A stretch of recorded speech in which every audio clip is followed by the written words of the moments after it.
नमस्कार. नवमराठाच्या या चॅनलमध्ये आपलं सगळ्यांचं स्वागत आहे. मी आता आलो आहे संपूर्ण आपल्या भारतामध्ये प्रसिद्ध असलेल्या हिवरे बाजार या ठिकाणी आणि आपण बातचीत करणार आहोत आदर्श सरपंच तसेच पद्मश्री पोपटराव पवार साहेब यांच्याशी.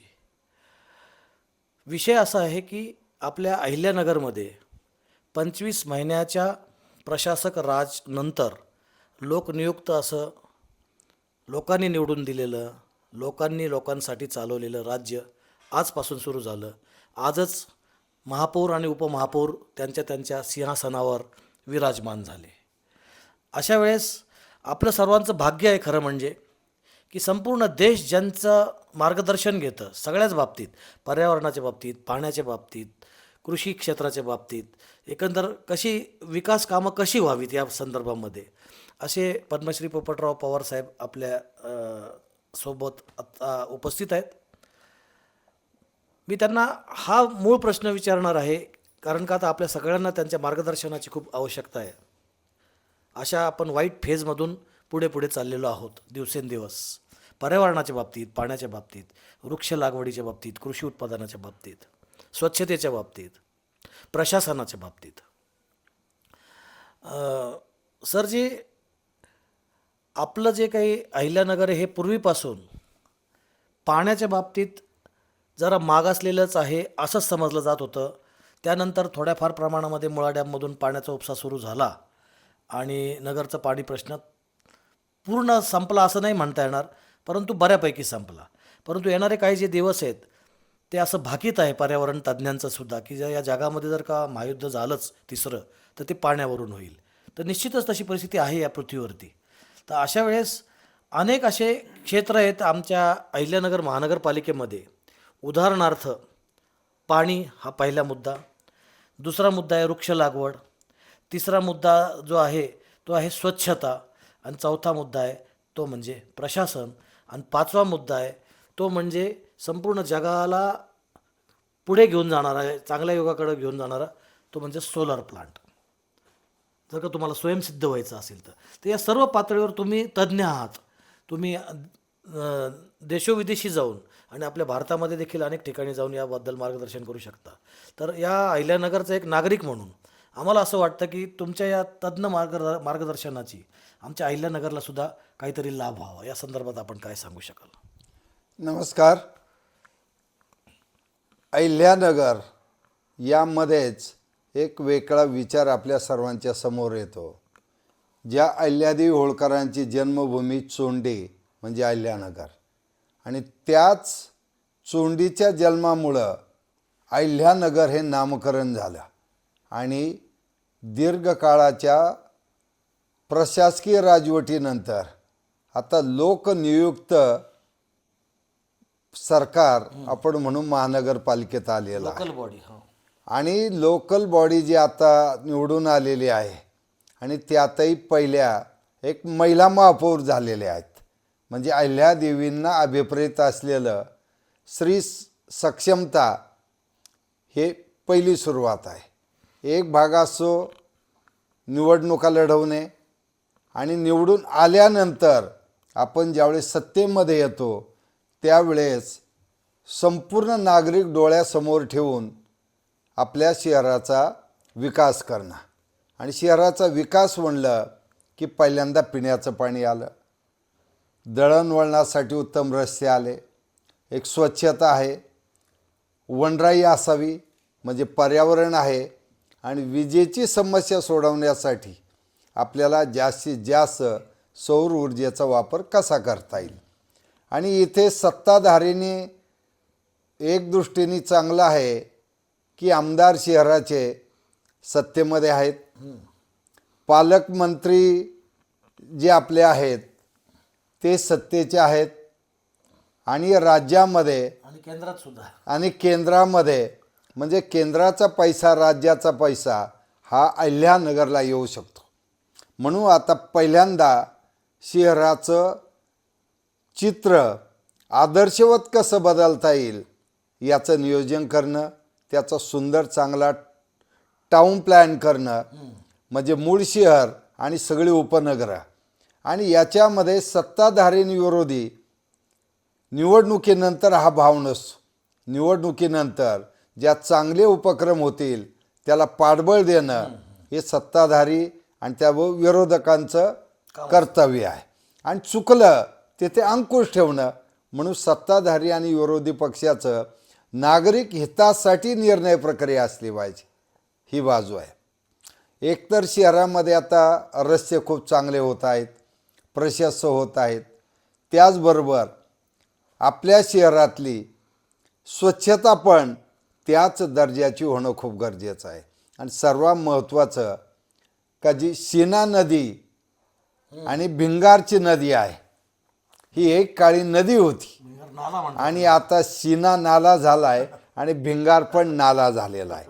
म्हणून भिंगार नाल्याचं आणि सीना नाल्याचं स्वरूप बदलणं ही खरी अहिल्यादेवी होळकरांना श्रद्धांजली ठरणार आहे. जीर्णोद्धार करणं गरजेचं आहे. म्हणजे घाट बांधणं सीना नदीवर आणि भिंगर नाल्यावरही घाट बांधणं हे खूप महत्त्वाचं पहिलं काम हाती घेतलं पाहिजे. क्या बात आहे. जर ससेवाडीतून निघणारी सीना आणि कापूरवाडीतून निघणारा भिंगारचा नाला, मग आर्मीचा कॅम्पस असेल आणि हा शहराला लागून सेनेचा कॅम्पस असेल, सगळा याचं सुशोभीकरण पहिलं हाती घेतलं पाहिजे.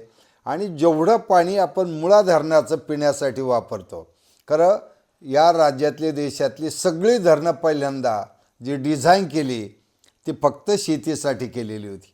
आणि आज ही धरणं शहराच्या पिण्याबरोबरच ग्रामीण भागाच्या पिण्यासाठी आरक्षित व्हायला लागली, इंडस्ट्रीच्या पाण्यासाठी आरक्षित व्हायला लागली. आणि मग यातून शेतीचं पाणी कमी होतं आहे. म्हणून शहरी नागरिकांनी त्यांना एक शिस्त लावली पाहिजे की आपण जे पाणी शेतीचं उचलतोय याचा विनियोग करता कामा नये. म्हणून पाण्याचा ताळेबंद ठेवावा आणि आपल्याला किती पाणी रोजचं गरजेचं आहे तेवढंच पाणी घेण्याची शिस्त नागरिकांना लावण्याची महत्त्वाची जबाबदारी ही नवनिर्वाचित सर्व सदस्य, महापौर आणि उपमहापौर आणि विशेष समित्यांच्या सभापतीचे असणार आहे. त्या दृष्टीने मला वाटतं की नियोजन आपल्या महानगरपालिकेचं होणं गरजेचं आहे. तरच आपलं अहिल्यादेवी हे नाव सार्थकी लागणार आहे. आणि म्हणून त्यात पहिल्यांदा या दृष्टीने बजेट ही मला वाटतं आता फार मोठी समस्या असणार नाही.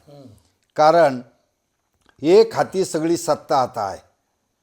आणि मग आमदार महोदय आणि पालकमंत्री महोदय या दोघांनी प्लॅनिंग व्यवस्थित केलं तर सर्व नवनिर्वाचित सदस्यांनी आणि पदाधिकाऱ्यांनी त्याची अंमलबजावणी ही उत्तम प्रकारे केली तर मला वाटतं निश्चितपणे नगर शहराचं येत्या 2 वर्षात संपूर्ण चित्र बदललेलं आपल्याला पाहायला मिळालं. क्या बात आहे. पवारसाहेब, अगदी तुम्ही मोजकं आणि निवडक अतिशय सुंदर असं हे प्रथम जे मार्गदर्शन केलं पाण्याच्या बाबत. त्याचबरोबरीने अनेक असे जे विषय आहेत ते म्हणजे सोलरचं जे तुम्ही म्हणालात, तर आमच्या नगरमध्ये 3.5 कोटी रुपये महिन्याला स्ट्रीट लाईटचं बिल येतं. म्हणजे 40 कोटी रुपये हे लाईटचं बिल आहे फक्त. तर यावर जर का अंकुश ठेवायचा असेल, याचं चित्र बदलायचं असेल, तर आपला देश तर इतका समृद्ध आहे या सूर्यप्रकाशाच्या बाबतीत, तर त्यामुळं त्याचं जास्तीत जास्त युटिलायझेशन करणं गरजेचं आहे. तुम्ही केंद्रच काय, परंतु तुम्ही सर्व पद्धतीने निधी कसा उपलब्ध करावा आणि त्याचा चांगला विनियोग कसा करावा यासाठी देशोविदेशी अक्षरशः मार्गदर्शनाला जाता. तर निधी उपलब्ध कसा करायचा आणि त्याचा विनियोग चांगला कसा करायचा याच्यासाठी सगळ्यात महत्त्वाची गोष्ट असते ती म्हणजे प्रोजेक्ट रिपोर्ट. प्रोजेक्ट चांगला बनवणं, डोकं चालून बनवणं, अतिशय सुंदर बनवणं, यामध्ये तुमचा हातखंडा आहे. तर आमची नगरकरांकडनं तुम्हाला एक विनंती आहे की आम्ही तर प्रयत्न करणारच आहोत. या मुलाखतीच्या माध्यमातून ही मुलाखत आता सगळीकडे व्हायरल होणार आहे याच संदर्भामध्ये, ते की आपल्या नगरमध्ये जर इतका सक्षम मनुष्य उपलब्ध आहे की त्यांना संपूर्ण देश मानतो. आज पंतप्रधान मोदी साहेब देखील तुम्हाला वेळ देतात आणि तुमच्याशी चर्चा करतात, हे सगळ्या जनतेला माहीत आहे. तर अशा वेळेस जर का या अहिल्यानगरला पिढ्यानं पिढ्या वॉटर मीटर आणि गटर या 3 शब्दामध्येच अडकून पडावं लागतं आहे. तर हे वॉटर मीटर गटरचं प्रकरण जरा बाजूला सारून आपल्या आजूबाजूला जे काही शहरं आहेत उदाहरणार्थ नाशिक आहे, संभाजीनगर आहे, पुणे आहे, यांच्याशी जर आपण तुलना केली तर आपण खूप मागासलेलो आहोत असं चित्र दिसून येतं एकंदर. तर प्रशासन, निधी, विनियोग आणि प्रोजेक्ट रिपोर्ट या सगळ्या बाबतीत आपण मार्गदर्शन करावं अशी आम्ही देखील सगळं नागरिकांकडनं प्रशासनाला विनंती करणार आहोत. हां, नाही, यातून एक आपण जे विजेच्या बाबतीत सांगितलेलं आहे, निश्चित उपनगरामध्ये काही वेगवेगळे रिझर्व प्लॉट टाउन प्लॅनिंगमध्ये आहेत. महानगरपालिकेच्या बऱ्याच ठिकाणी स्वतःच्या जागा उपलब्ध आहेत. यावर एक सौर प्रकल्प महानगरपालिका नक्कीच करू शकते. आणि यासाठी महाराष्ट्र राज्याचे मुख्यमंत्री आदरणीय देवेंद्रजी फडणवीस साहेब हे सौरच्या बाबतीत खूप आग्रही आहेत. आणि जी येत्या भविष्यकाळातील वीज टंचाईची परिस्थिती आहे याला उत्तर भविष्यकाळात फक्त सौर प्रकल्पातून मिळू शकतं. म्हणून महानगरपालिकेने आपल्या स्वतःची रोजची विजेची गरज किती आहे त्याचा संपूर्ण प्लॅनिंग, कारण पालकमंत्री महोदय असतील, आमदार महोदय आहे, दोघांचा यामध्ये एक अभ्यास खूप चांगला आहे. आणि त्या दृष्टीने दोघंही राज्य शासनाकडून निश्चितपणे या प्रकल्पाला मंजूर घेऊ शकतात. आणि केंद्र आणि राज्याच्या मदतीने एक सौर प्रकल्प जर महानगरपालिकेने स्वतःच उभा केला तर मला वाटतं एक मोठी बचत भविष्यकाळात विजेची आणि वीज बिलाची महानगरपालिका नक्कीच करू शकते. तो एक प्रकल्प खूप महत्त्वाचा ठरणार आहे. या प्रशासकीय पकडीच्या बाबत की आमच्या शहराला एक प्रश्न असा भेडसावतो की आमच्या पत्रकारांमध्ये दुपारी एक चर्चा झाली. प्रत्येक पत्रकारांनी असा मत व्यक्त केलं की पोपटराव आपल्या शहराशी इतके निगडीत आहेत की त्यांना आपल्या शहरातल्या एखाद्या व्यक्तीला माहीत नसेल इतक्या खाचाखोचा पोपटरावांना कदाचित माहिती आहेत. म्हणून आम्ही तुमच्याशी चर्चा करत आहोत की विषय असा आहे की अहिल्यानगर महानगरपालिकेच्या कराची थकबाकी ती आता 250 कोटी रुपयाच्या घरात गेलेली आहे. आज आपलं जे काही पंचक्रोशी आहे, हिवरे बाजार यांचा रेकॉर्ड काय आहे तर या ठिकाणी हे आदर्श ग्रामपंचायत आहे. आणि आदर्श ग्रामपंचायत असल्यामुळं सगळे नागरिक एकदम अवेअर आहेत, एकदम जागरूक आहेत त्यांच्या कर्तव्याप्रती आणि त्यांच्या हक्काप्रती.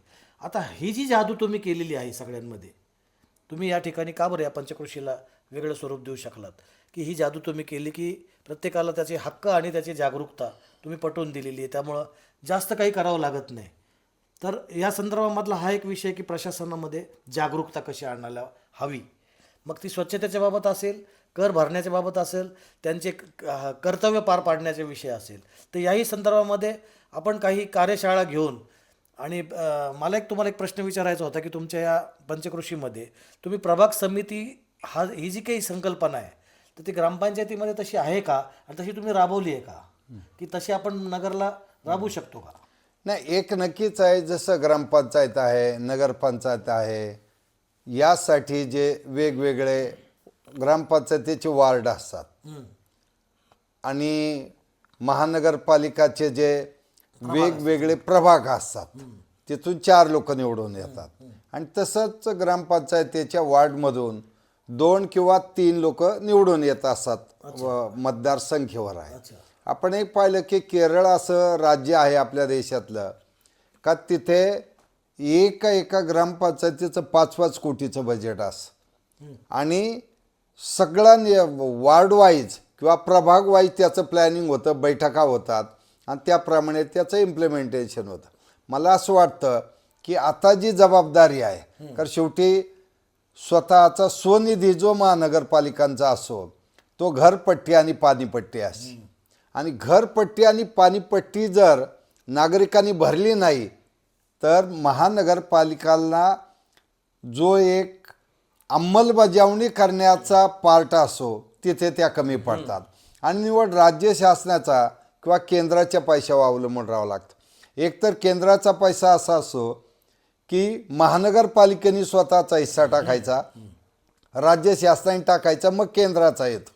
मग महानगरपालिकेचा हिस्सा कुठून येतो? तो टॅक्समधून येतो. आणि टॅक्स जर दिला नाही तर केंद्राच्या योजना आपल्याला राबवता येणार नाही. आणि आता खरं निवडणूक संपली. आता निवडणूक संपल्यानंतर आता नागरिकांना आपल्या समस्याबाबत जर जागृत राहायचं असेल तर पहिल्यांदा त्यांनी आपले जे कर आहेत, टॅक्स आहेत, ते टॅक्स जसं दरवेळेस पेपरला बातमी होती की शास्तीमध्ये 50% सवलत दिली, म्हणजे या सवलती द्याव्या लागतात. 50% सवलत दिली तर 50% तुमची कामं वार्डातली कमी होणार आहे, ते पहिल्यांदा लक्षात घेतलं पाहिजे. मग जो प्रभाग जास्त टॅक्स गोळा करून देईल त्या प्रभागात त्या प्रमाणात काम झालं पाहिजे. एक स्पर्धा लागली पाहिजे आणि प्रभाग वाईज स्वच्छता, वीज बचत, पाणी बचत याची स्पर्धा घेतली पाहिजे. आणि जो घन कचरा आहे, मुळात ही जगाची समस्या होऊन बसलेली आहे, प्लास्टिक. आणि प्लास्टिकमुळं आज उद्याच्या भविष्यकाळात खूप मोठं संकट सर्वांच्या समोर आहे. म्हणून प्लास्टिक मुक्त प्रभाग अशी स्पर्धा घेऊन जो प्रभागातला निवडून आलेला सदस्य आहे त्यांनी जर त्या स्पर्धेत भाग घेतला आणि त्यामध्ये चांगलं काम केलं तर त्या प्रभागाला जास्तीचं इन्सेंटिव्ह म्हणून त्या वार्डामध्ये इतर कामासाठी निधी द्यायला पाहिजे. कारण हे आहे की आता आपण निवडणूक अनुभवली सर्वांनी, मग निवडणुकीत लोक लाईनने उभे होते, आपण पाहिलं ना मतदानाच्या आदल्या दिवशीची परिस्थिती. मग आता जबाबदारी ही आता नागरिकांची आहे. आता टॅक्स भरा आणि सुविधा मिळवा. म्हणून पाणी टॅक्स आणि तुमचा घरपट्टी पाणीपट्टी ही सगळ्यात महत्त्वाचं असणार आहे.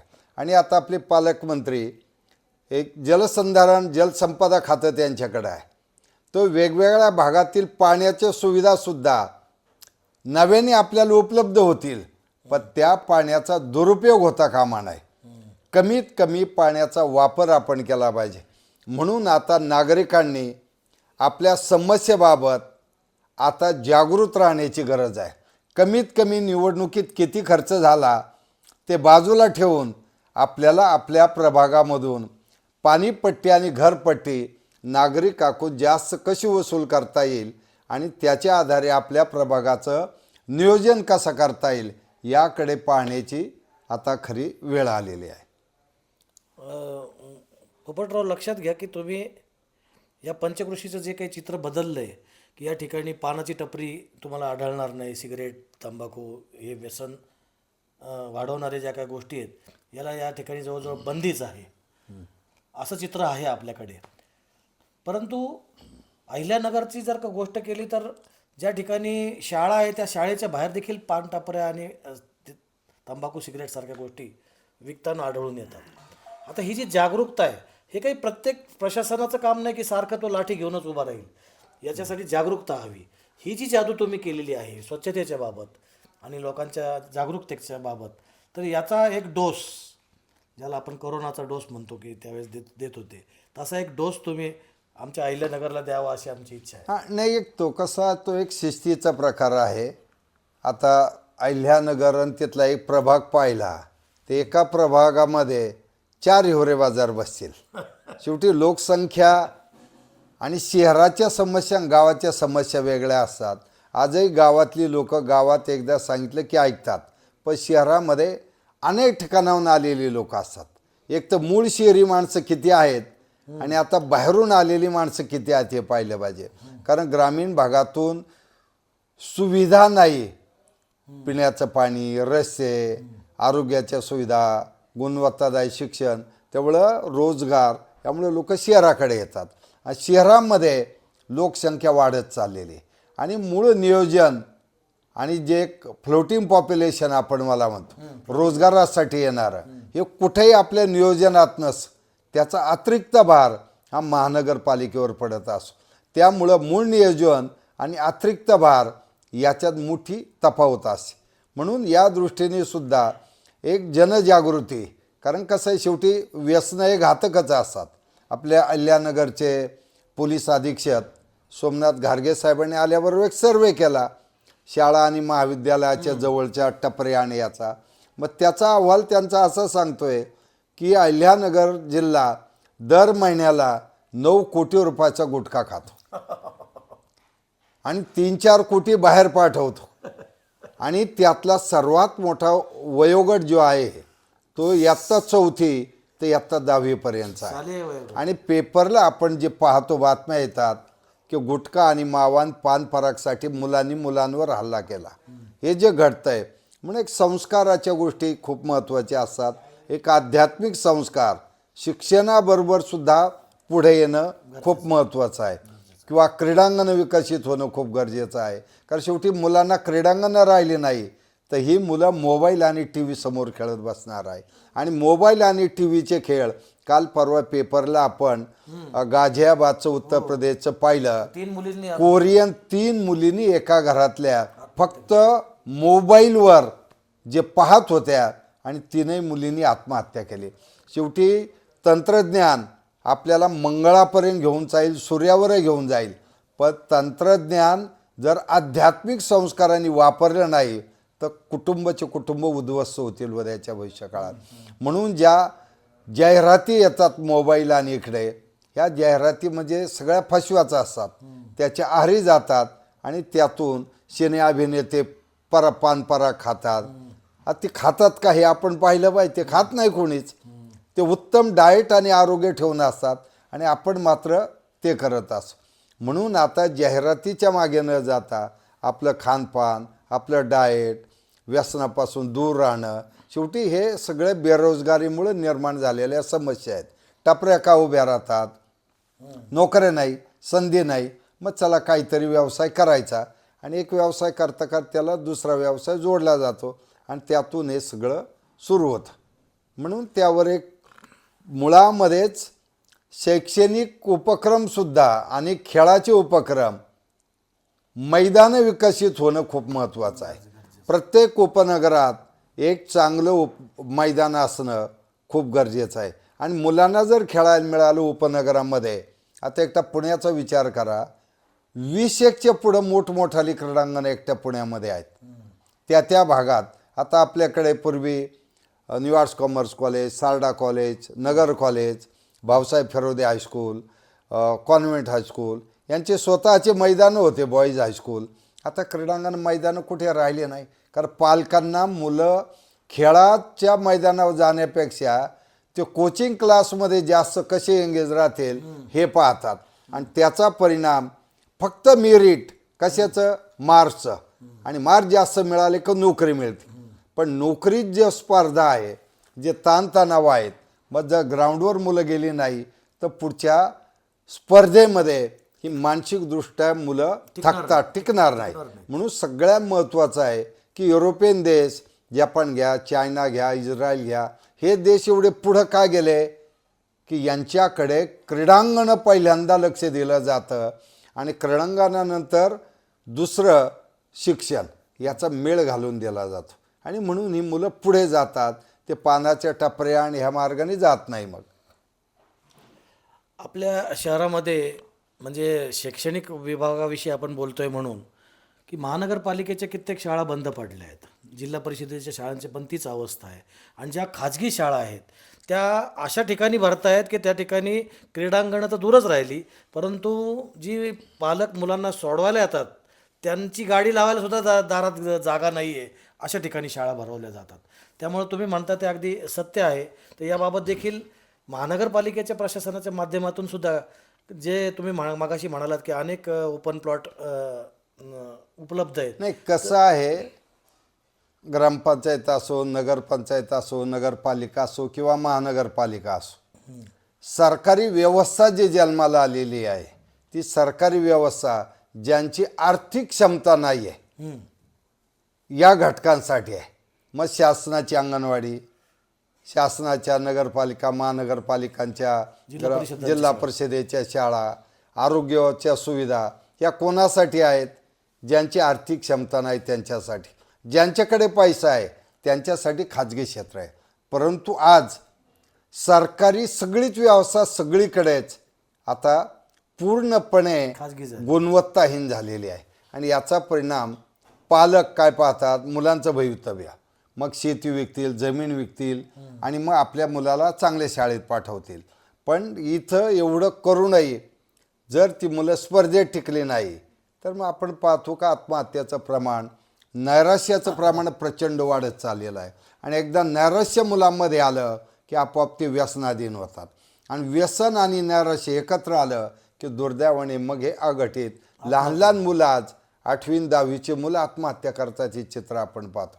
म्हणून या वयात नैराश्य काय येतं तर याचा अभ्यास करून शिक्षण व्यवस्था म्हणून पूर्वीच्या काळी आपला देश सोन्याची चिडिया का होता तर त्यावेळची गुरुकुल पद्धती होती.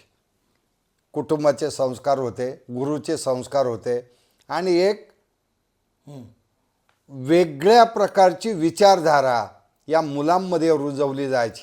राष्ट्रप्रेम रुजवलं जायचं, निसर्गाबाबत प्रेम रुजवलं जायचं, आजी आजोबा आई वडील नाही, मुळात ही म्हणजे त्यांना व्यवस्था होती. हे कोलॅप झालं. वेगवेगळे आकर्षणाचे विषय उपलब्ध नव्हते त्यांच्यापाशी, जे आज आज आहे तो आकर्षणाचे विषय उपलब्धच नव्हते त्यावेळेस.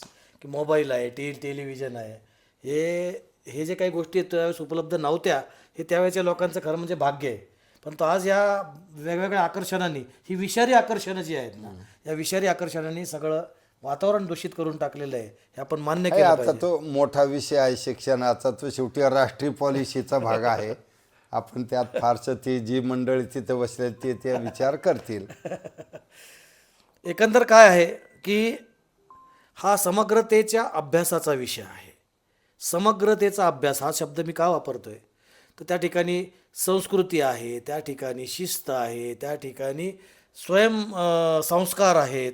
तर या सगळ्या पातळीवरती या पंचक्रोशीमध्ये पद्मश्री पोपटराव पवारांसारखी माणसं का बरं क्रांती घडवून आणू शकतात. त्यांनी जरी मगाशी म्हटलं असलं की फ्लोटिंग पॉप्युलेशनचा विषय असतो, बाहेरून आलेले लोक असतात, सुदैवाने म्हणा किंवा दुर्दैवाने म्हणा, नगरला तशी परिस्थिती नाही आहे. बाहेरून इथं रोजगारच उपलब्ध नसल्यामुळं कुठून बाहेरून लोक आलेलेच नाहीत.